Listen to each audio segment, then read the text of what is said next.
Allohning ulug' ne'mati bo'lishi bilan birga buyuk omonati hamdir.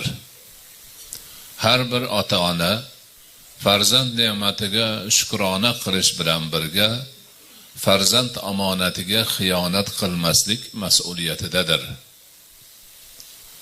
Farzand ne'matiga shukrona qilish, farzand omonatiga xiyonat qilmaslik, o'sha farzandni Alloh taolo o'zi berganligini tan olib, Allohga sodiq banda qilib tarbiyalab, odoblik, axloqlik qilib, ilmlik, ma'rifatlik qilib, yaxshi bir go'zal inson qilib tarbiyalab, jamiyatga qo'shish bilan ana otalik burchi, onalik burchi, farzandga shukrona, farzandga xiyonat qilmaslik holatlari sodir bo'ladi.